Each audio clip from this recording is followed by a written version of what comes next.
کہ جب دنیا کے اندر لوگوں کے سہارے ختم ہو جائیں، ہر آدمی کبھی نہ کبھی کسی نہ کسی تکلیف میں مبتلا ہوتا ہے، پریشانی میں گھر جاتا ہے، جب اس کے دنیاوی سہارے ختم ہو جائیں، ٹوٹ جائیں، تو ایک سہارا ایسا باقی ہے کہ اگر وہ اس سہارے کو پکڑ لے، اس کو اپنا لے، تو اس کو سکون ملے گا۔ آپ کو معلوم ہے وہ سہارا کیا ہے؟ وہ سہارا دعا ہے، اللہ کو یاد کرنا ہے۔ پریشان حال کی پریشانی کو دور کون کرتا ہے؟ تکلیفوں کو کون دور کرتا ہے؟ آپ کا جواب ہے اللہ۔ سورہ نمل سورہ نمبر 27 آیت نمبر 63، امن یجیب المضطر اذا دعا ویکشف السوء ویجعلکم خلفاء الارض االہ مع اللہ، کون ہے جو پریشان حال کی پریشانی کو دور کرے جب وہ اسے پکارے؟ کون ہے جو تکلیفوں کو ختم کر دے؟ کون ہے جس نے تم کو زمین میں خلیفہ بنایا؟ کیا اللہ کے علاوہ کوئی اللہ ہے؟ ہرگز نہیں۔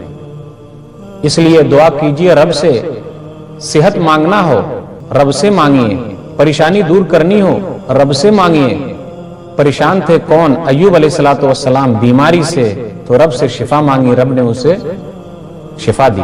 پریشان حال ہے، یونس علیہ السلام نے رب سے اپنی پریشانی کی دعا مانگی، رب کے سامنے ذکر کیا، رب نے انہیں مچھلی کے پیٹ سے نکالا اور ان کی پریشانی کو دور کر دیا۔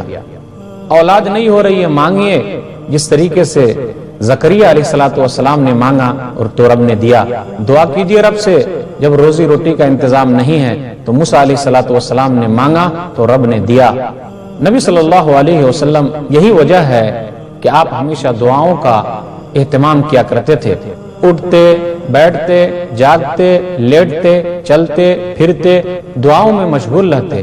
اس لیے آپ سوچتے ہوں گے، غور کرتے ہوں گے کہ پیشاب پخانہ کی دعا، سونے کی دعا، گھر سے نکلنے کی دعا، گھر میں آنے کی دعا، جتنی بھی دعائیں ہیں، یہ تمام دعاؤں کا اہتمام اس لیے سکھلایا گیا ہے، اگر آدمی ان دعاؤں کا اہتمام کرے تو شیطان کے شر سے محفوظ رہے گا اور اللہ کی یاد میں ہمیشہ مشغول رہے گا، کیونکہ جب اللہ کی یاد میں مشغول رہے گا تو برائیوں کی طرف ان کا دماغ راغب نہیں ہو سکتا۔ کم سے کم تو آدمی دل کے اندر یہ خوف پیدا کرے گا تو برائیوں سے ڈرے گا۔ آپ کو معلوم ہے یہ دعا کیا ہے؟ دعا تو ایک ایسا سہارا ہے، جب تمام سہارے ختم ہو جائیں تو دعا ہی کے ذریعے آدمی کو سکون ملتا ہے۔ آپ کو معلوم ہے آدم علیہ السلام کو اللہ تعالیٰ نے جو چیز سکھلائی ہے وہ کیا تھی؟ وہ دعا تھی۔ پریشان حال تھے، آدم علیہ السلام نے دعا کی۔ ہم اور آپ بھی پریشان ہیں، گناہ گار ہیں، رب سے مانگیں، رب قبول کرے گا۔ دعا کے ذریعے رب ہمارے گناہوں کو معاف فرمائے گا۔ سورہ اعراف سورہ نمبر 7 آیت نمبر 23، ربنا ظلمنا انفسنا وان لم تغفر لنا وترحمنا لنکونن من الخاسرین، اے ہمارے رب ہم نے اپنے نفس کے اوپر ظلم کیا، اگر تو نہیں بخشے گا، رحم نہیں کرے گا، تب تو ہم گھاٹا پانے والوں میں سے ہو جائیں گے۔ آپ کو معلوم ہے دعا کیا ہے؟ دعا ایک عبادت ہے۔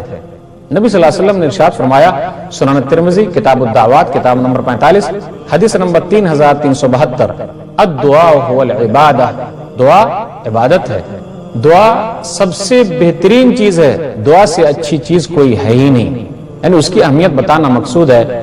سنن ترمذی کتاب الدعوات کتاب نمبر 45 حدیث نمبر 3370، لیس شیء اکرم علی اللہ من الدعاء، اللہ کے نزدیک دعا سے بہتر کوئی چیز ہے ہی نہیں۔ آپ کو معلوم ہے دعا کی اہمیت کتنی ہے؟ اس کی فضیلت کا کیا کہنا؟ ہم اور آپ دعا کرنے سے ہچکچاتے ہیں؟ بالکل نہیں، دعا کرنی چاہیے، ہر چیز رب سے مانگنی چاہیے۔ کہا جاتا ہے اگر جوتے کا تسمہ بھی ٹوٹ جائے رب سے مانگو، یہ بھی کہا گیا کہ معمولی چیز بھی رب سے مانگو، کیونکہ وہی پورا کرنے والا ہے۔